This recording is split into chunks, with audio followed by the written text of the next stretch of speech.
മുട്ട ഇതുപോലെ ഇഡ്ഡലിത്തട്ടിലൊന്ന് പൊട്ടിച്ചൊഴിച്ച് നോക്കൂ. എൻ്റെ പൊന്നോ, ഒന്നും പറയാനില്ല, അത്ഭുതപ്പെടുത്തും രുചിയിൽ നല്ലൊരു അടിപൊളി കൂട്ടാണ് ഇന്ന് നമ്മൾ റെഡിയാക്കുന്നത്. സിമ്പിൾ ആൻഡ് ടേസ്റ്റി റെസിപ്പിയാണ് കേട്ടോ. അപ്പോൾ അതിന് വേണ്ടിയിട്ട് കണ്ടല്ലോ അതിൻ്റെ ഒരു മൊഞ്ചും കാര്യങ്ങളൊക്കെ. അതുപോലെ തന്നെ ഇത് കഴിക്കാനായിട്ടും നല്ല രുചിയാണ്. നല്ല ചൂടുള്ള ചോറിൻ്റെ കൂടെയും ചപ്പാത്തി, ദോശ, ഗീ റൈസ് എല്ലാത്തിനും പറ്റിയൊരു സൂപ്പർ കോംബോ ആണ്. ഒരു പ്രാവശ്യമെങ്കിലും നിങ്ങൾ ഇതുപോലെ ഒന്ന് ചെയ്ത് നോക്കണം. അപ്പോൾ അതിന് വേണ്ടിയിട്ട് ഞാനിതാ നമ്മുടെ ഇഡ്ഡലിത്തട്ട് എടുത്തിട്ടുണ്ട്. നമ്മുടെ വീട്ടിൽ എത്രത്തോളം ആൾക്കാരുണ്ടോ അതിനനുസരിച്ച് മുട്ടയുടെ എണ്ണം കൂട്ടുകയോ കുറയ്ക്കുകയോ ഒക്കെ ചെയ്യുക. 2 എണ്ണം വെച്ച് ചെയ്യുക, അങ്ങനെയൊക്കെ ചെയ്യുക കേട്ടോ. ഇഡ്ഡലിത്തട്ടിൽ നമ്മളിതാ എണ്ണ ജസ്റ്റ് ഒന്ന് സ്പ്രെഡ് ചെയ്ത് കൊടുത്തതിന് ശേഷം ഓരോ മുട്ടയും ഇതാ തട്ടിലോട്ടൊന്ന് ഒഴിച്ച് കൊടുക്കുകയാണ്. അങ്ങനെ ഞാനിതാ അവിടെ 4 എണ്ണം ആട്ടോ എടുത്തിട്ടുള്ളത്. 4 കോഴിമുട്ടയും തട്ടിലോട്ട് ഒഴിച്ച് കൊടുത്തിട്ടുണ്ട്. ഇനി ഇതിൻ്റെ മുകളിലായിട്ട് നമുക്കിതിലോട്ട് ആവശ്യത്തിനുള്ള എരിവിനും ഇച്ചിരി ഉപ്പൊക്കെ ഇട്ട് കൊടുക്കുക. എരിവിനായിട്ട് കുരുമുളകിൻ്റെ പൊടി തന്നെ ഇട്ട് കൊടുക്കണം കേട്ടോ. നല്ല ടേസ്റ്റാണ്. ആവശ്യത്തിനുള്ള ഉപ്പ് ഇതിൻ്റെ മുകളിൽ കൂടെ ജസ്റ്റ് ഇങ്ങനെ ഇതുപോലെ ഒന്ന് വിതറി കൊടുക്കുക. ഇനി നമുക്കിത് ആവിയിലൊന്ന് വേവിച്ചെടുക്കാം. ആവിയിൽ വേവിച്ചെടുക്കാൻ ഒത്തിരി സമയമൊന്നും ആവില്ല. നമ്മളിത് ഇഡ്ഡലി ചെമ്പിലോട്ട് വെക്കുമ്പോഴേക്കും തന്നെ ജസ്റ്റ് 1-2 മിനിറ്റ് മാത്രം മതി. അതിൻ്റെ ഉള്ളിൽ തന്നെ നന്നായിട്ട് തന്നെ മുട്ട വെന്ത് കിട്ടും. ഇഡ്ഡലി ചെമ്പിൽ നന്നായിട്ട് വെള്ളം തിളക്കുന്നുണ്ട്. ഈ ഒരു വെള്ളത്തിലോട്ട് ഇതൊന്ന് ഇറക്കി വെക്കുകയാണ് കേട്ടോ. അപ്പോൾ ജസ്റ്റ് ഇതിൻ്റെ ഒരു ഇത്തിരി തട്ടൊന്ന് ചെരിഞ്ഞിട്ട് കുറച്ച് പുറത്ത് പോയിട്ടുണ്ട്. അപ്പോൾ നിങ്ങളിതുപോലെ തട്ടൊക്കെ എടുത്തിട്ട് നേരിട്ട് തന്നെ അതിലോട്ട് ഇങ്ങനെ ഒഴിച്ചു കൊടുത്താൽ മതി. പിന്നെ നമുക്ക് വീഡിയോ ഒക്കെ കാണണമല്ലോ, അപ്പോൾ അതിന് വേണ്ടിയിട്ടാട്ടോ ഞാൻ ആദ്യം തന്നെ മുട്ട ഇതിലോട്ട് പൊട്ടിച്ചൊഴിച്ചത്. കണ്ടല്ലോ, ആ ഒരു വെച്ച സമയം കൊണ്ട് തന്നെ പെട്ടെന്ന് റെഡിയായി കിട്ടും. 1-2 മിനിറ്റ് നിന്നാൽ മാത്രം മതി. അതവിടെ വെച്ച് കൊടുത്തിട്ടുണ്ട്. അപ്പോൾ ഞാനിതാ ഇനി നമുക്കിതിലോട്ടുള്ള മസാലക്കൂട്ടിനായിട്ട് നല്ലൊരു തിക്ക് ഗ്രേവിയാണ് കേട്ടോ. നല്ലൊരു കുറുകിയ ചാറോട് കൂടിയിട്ടുള്ള ഒരു കൂട്ടാണ്. അപ്പോൾ അതിന് വേണ്ടിയിട്ട് നല്ല തിക്നെസ് കിട്ടാൻ വേണ്ടിയിട്ട് ഇതാ ഒരു 3 വലിയുള്ളി എടുത്തിട്ടുണ്ട്. വലുതൊന്നുമല്ല കേട്ടോ, ചെറിയ വലിയുള്ളിയാണ്. അപ്പോൾ നമ്മൾ ഇതുപോലെ നന്നായിട്ട് പൊടിയായിട്ടാണ് ഇത് കട്ട് ചെയ്യേണ്ടത്. ഇത് നന്നായിട്ട് വെന്ത് ഈ ഒരു ചാറിൽ ഇങ്ങോട്ട് ഉടഞ്ഞ് കിട്ടണം. അപ്പോഴാണ് ഇതിൻ്റെ ടേസ്റ്റ് നമുക്ക് നല്ല രീതിയിൽ കിട്ടുക. അപ്പോൾ നമ്മുടെ വീഡിയോ കാണുമ്പോൾ നിങ്ങൾക്ക് ഇഷ്ടമാവുക എന്നുണ്ടെങ്കിൽ എല്ലാവരും നമ്മുടെ ഈ ഒരു വീഡിയോക്ക് ഒന്ന് ലൈക്ക് തരണേ. ഇനി നമ്മൾ മിക്സിൻ്റെ കുഞ്ഞ് ചാറെടുത്തിട്ട് ഒരു നല്ല പഴുത്ത തക്കാളി ഇതിലേക്ക് ഇട്ട് കൊടുക്കുകയാണ്. നിങ്ങളെ കയ്യിൽ ഈ ഒരു സമയത്ത് അണ്ടിപ്പരിപ്പ് ഉണ്ടെങ്കിൽ ഒരു 5-6 അണ്ടിപ്പരിപ്പ് വെള്ളത്തിലൊന്ന് കുതിർത്ത് വെച്ചിട്ട് ചേർത്ത് കൊടുക്കുക. സംഭവം ഇവിടെ എൻ്റെ അടുത്തുണ്ടായിരുന്നു കേട്ടോ. അപ്പോൾ ഞാനത് വെള്ളത്തിൽ കുതിർക്കാനായിട്ട് വെച്ച് വേറെ പണിക്കൊക്കെ പോയി വന്നപ്പോഴേക്കും വെള്ളത്തിൽ സംഭവങ്ങളൊന്നും കാണാനില്ല. ഞായറാഴ്ചയാണ്, മക്കളൊക്കെ വീട്ടിലുള്ളതല്ലേ, ആരോ അടിച്ചു മാറ്റി തിന്നിട്ടുണ്ട് കേട്ടോ. അപ്പോൾ പിന്നെ എൻ്റെ അടുത്ത് ചേർക്കാനിട്ട് ഇല്ലേനും. അപ്പോൾ ഞാനൊന്നും ചേർക്കുന്നില്ല എന്ന് കരുതിയിട്ട് ടേസ്റ്റിനൊന്നും ഒട്ടും കുറവില്ലായിരുന്നു കേട്ടോ. നല്ല രുചിയുണ്ടായിരുന്നു. ഇനിതാ നമുക്ക് പെട്ടെന്ന് തന്നെ റെഡിയാക്കാനായിട്ട് പോവാം. അതിന് വേണ്ടിയിട്ട് ഞാനൊരു ചട്ടി ഗ്യാസിലോട്ട് വെച്ച് കൊടുത്ത് ചട്ടി ചൂടായി വന്നപ്പോൾ 1.5 ടീസ്പൂൺ വെളിച്ചെണ്ണയാണ് ഒഴിച്ച് കൊടുത്തത്. പിന്നെ ഒരു 3 ഏലക്കയും ഒപ്പം തന്നെ ഒരു ബേ ലീഫ്, 1/2 ടീസ്പൂൺ ചെറിയ ജീരകം, നമ്മൾ കറികൾക്കൊക്കെ ഉപയോഗിക്കുന്ന ജീരകം കേട്ടോ, നല്ല ജീരകം ചേർത്ത് കൊടുത്ത് നന്നായിട്ടൊന്ന് മുരിഞ്ഞ ശേഷം മാത്രം നമ്മൾ കട്ട് ചെയ്ത് മാറ്റി വെച്ചിട്ടുള്ള ഉള്ളി ചേർത്ത് കൊടുക്കുകയാണ്. ഉള്ളി നല്ല രീതിയിൽ തന്നെ വഴണ്ട് വന്ന് ഒരു ചെറിയ രീതിയിലൊരു ബ്രൗൺ കളറൊക്കെ ഒന്ന് ആവണം കേട്ടോ. അപ്പോഴാണ് നമ്മുടെ ഗ്രേവി നല്ല ടേസ്റ്റി ആവണത്. അതിലോട്ട് ഒരു പച്ചമുളക്, ഉണ്ടമുളകാണ്, നല്ല എരിവാണ്. അപ്പോൾ ഞാനിവിടെ 1 ചേർത്തുള്ളൂ. എരിവില്ലാത്ത മുളകാണെങ്കിൽ നിങ്ങൾക്ക് 3 എണ്ണം വരെ ചേർത്ത് കൊടുക്കാം. ഈ ഒരു കറി ഒരു തവണ നിങ്ങൾ ഇതുപോലെ ചെയ്ത് നോക്കുകയാണെങ്കിൽ പിന്നെ എപ്പോഴും ഇത് ഉണ്ടാക്കിക്കൊണ്ടേ ഇരിക്കും കേട്ടോ. അത്രയ്ക്ക് ടേസ്റ്റ് ആയിരുന്നു. പിന്നെ നമുക്ക് 1-2 തണ്ട് കറിവേപ്പിൻ്റെ ഇല ചേർക്കാം. കറിവേപ്പിൻ്റെ ഇലയ്ക്ക് ഒരു പ്രത്യേക കണക്കൊന്നുമില്ല കേട്ടോ. കുറച്ച് കൂടുതലിട്ടാലും നമ്മുടെ ആരോഗ്യത്തിന് ഒത്തിരി നല്ലതാണ്. അപ്പോൾ അതാ നന്നായിട്ട് വാടി വന്നിട്ടുണ്ട്. ഈ ഒരു സമയത്ത് നമുക്കൊരു ടീസ്പൂൺ ഇഞ്ചിയുടെയും വെളുത്തുള്ളിയുടെയും പേസ്റ്റ് അതും കൂടി ചേർത്ത് കൊടുക്കുക. ഇതുപോലെ നന്നായിട്ട് ചതച്ച് തന്നെ ചേർത്ത് കൊടുക്കുക കേട്ടോ.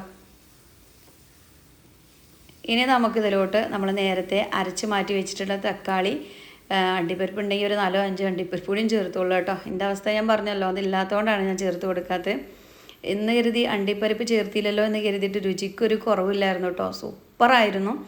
അത് നന്നായിട്ട് ഉള്ളിയൊക്കെ ഒന്ന് മൊരിഞ്ഞ് വരുന്ന ഈ ഒരു സമയത്ത് ഇതിലോട്ട് നമ്മൾ അരച്ച് മാറ്റി വെച്ചിട്ടുള്ള ഒരു അത്യാവശ്യം വലിയൊരു തക്കാളി തന്നെയായിരുന്നു, അത് ചേർത്ത് കൊടുത്തിട്ടുണ്ട്.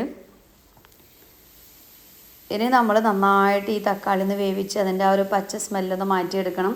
തക്കാളി ഇതുപോലെ അരച്ച് ചേർക്കുമ്പോൾ നമ്മളെ കറി നല്ല തിക്നെസ് കിട്ടും കേട്ടോ. നല്ല കുറുകിയ രൂപത്തിൽ കിട്ടും. നല്ല ടേസ്റ്റുമാണ്.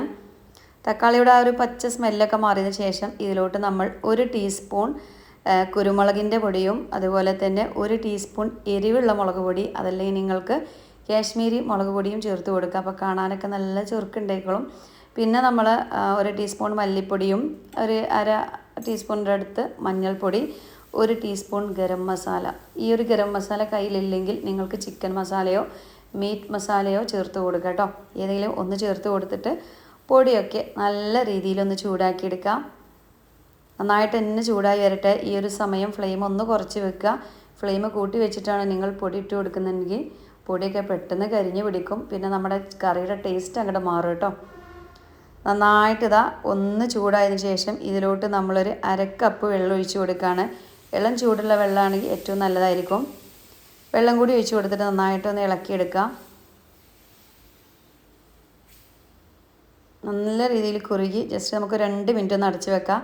ആ ഒരു മിനിറ്റിൻ്റെ ഉള്ളിൽ തന്നെ ഈ ഒരു തക്കാളിയായാലും വല്യുള്ളിയായാലൊക്കെ നന്നായിട്ട് വെന്ത് ഉടഞ്ഞ് മുകളിൽ നല്ലൊരു തിക്ക് ഗ്രേവിയായി മുകളിൽ ഇങ്ങനെ എണ്ണ തെളിഞ്ഞ് വരും കേട്ടോ. ആ ഒരു സമയത്ത് നമുക്ക് എടുക്കാം. ജസ്റ്റ് കണ്ടല്ലോ, ഇപ്പോൾ തന്നെ നല്ല തിക്ക് ഗ്രേവി ആയിട്ടുണ്ട്. ഏതായാലും ആവശ്യത്തിനുള്ള ഉപ്പും കൂടി നമുക്ക് ചേർത്ത് കൊടുക്കാം. ഉപ്പും കൂടി ചേർത്തിട്ട് നന്നായിട്ട് ഇളക്കിയിട്ടൊന്ന് മിക്സ് ആക്കാം. ഫസ്റ്റിൽ തന്നെ നമ്മൾ ഉള്ളി വാട്ടുന്ന സമയത്ത് ആവശ്യത്തിനുള്ള ഉപ്പ് ചേർത്തിട്ടുണ്ട്. അപ്പോൾ അതൊക്കെ നോക്കിയിട്ട് വേണം കേട്ടോ ഈ ഒരു ടൈമിലും നമ്മൾ ഉപ്പ് ചേർക്കാനായിട്ട്. നല്ല രീതിയിൽ തന്നെ ഇളക്കി മിക്സാക്കി നമുക്ക് 2 മിനിറ്റ് ഒന്ന് അടച്ച് വെക്കാം. ആ 2 മിനിറ്റിൻ്റെ ഉള്ളിൽ തന്നെ ഇതിൻ്റെ മുകളിൽ എണ്ണ നന്നായിട്ട് തെളിഞ്ഞ് വരും. ഒപ്പം തന്നെ ഒരിക്കലും നിങ്ങൾ തീ കൂട്ടി വെക്കരുത് കേട്ടോ. തീ വളരെ കുറച്ച് വെക്കുക. ആ കുറച്ച് വെക്കുമ്പോഴാണ് അതിൽ കിടന്നിട്ട് വേണം എണ്ണയ്ക്ക് മുകളിലോട്ടൊന്ന് തെളിഞ്ഞ് വരാനായിട്ട്. അപ്പോഴേക്കും നമ്മളെ തട്ടിൽ നിന്നും മുട്ടയൊന്ന് എടുത്ത് മാറ്റുകയാണ്. സിമ്പിൾ കറിയല്ലേ, നല്ല ടേസ്റ്റുമാണ് കേട്ടോ. ചിലർ കറിയിലോട്ട് നേരിട്ട് ഡയറക്റ്റായിട്ട് പൊട്ടിച്ചൊഴിക്കാറുണ്ട്. അങ്ങനെ ചെയ്യുമ്പോൾ വേറെ ഒന്നുമല്ല, നമ്മുടെ ഗ്രേവി അത്ര വിചാരിച്ച പോലെ നമുക്ക് കിട്ടൂല. അപ്പോൾ ഞാനങ്ങനെ ചെയ്ത് നോക്കിയിട്ടുണ്ട് കേട്ടോ. അപ്പോൾ എന്താ വെച്ചാൽ ഈ മുട്ട വെള്ളമൊക്കെ വലിച്ചെടുത്ത് നല്ല ഡ്രൈ ആയിട്ടാണ് കിട്ടുക. അപ്പോൾ എനിക്ക് ഒന്നുകൂടി ടേസ്റ്റ് ചെയ്യും. ഒപ്പം തന്നെ നല്ലൊരു ചാറോട് കൂടിയിട്ട് കിട്ടുന്നത് ഇങ്ങനെ റെഡിയാക്കുമ്പോഴാണ്. കണ്ടല്ലോ, ഈ ഒരു സമയം നമ്മുടെ കറിയിലോട്ടൊന്ന് നോക്കി എന്താ ഭംഗിയില്ലേ. അപ്പോൾ നിറവിലിതാ നന്നായിട്ട് എണ്ണയൊക്കെ ഇങ്ങനെ നമ്മൾ ഒഴിച്ചു കൊടുത്ത എണ്ണ തെളിഞ്ഞ് വന്നിട്ടുണ്ട്. ഈ ഒരു സമയത്ത് നന്നായിട്ടൊന്ന് മിക്സ് ആക്കുക. നല്ല ഡ്രൈ ആയിട്ടായിരിക്കും താഴേക്ക് നിൽക്കുക കേട്ടോ. ഒരുപാട് ചാറൊന്നും ഉണ്ടാവില്ല. ഈ ഒരു ടൈമിൽ നമുക്കൊരു 1/2 കപ്പോളം തേങ്ങാപ്പാൽ എന്ന് പറയുമ്പോൾ നല്ല കട്ടിയോട് കൂടിയിട്ടുള്ള തേങ്ങാപ്പാൽ തന്നെ ഒഴിച്ചെടുക്കണം. ആദ്യം നമുക്ക് കുറച്ച് ഒഴിച്ച് കൊടുക്കുക. അതിനുശേഷം ബാക്കിയും കൂടി ഒഴിക്കുക. നല്ല കട്ടിയുള്ള തേങ്ങാപ്പാൽ തന്നെ ഒഴിക്കണേ. അപ്പോൾ ഇനി അണ്ടിപ്പരിപ്പ് ചേർത്തില്ല എന്ന് കരുതി കറിക്കൊരു ടേസ്റ്റും കുറയില്ല. നമ്മളിവിടെ തേങ്ങാപ്പാൽ ചേർത്തിട്ടുണ്ട്, അതുകൊണ്ട് തന്നെ നല്ല ടേസ്റ്റ് ആയിരിക്കും കേട്ടോ.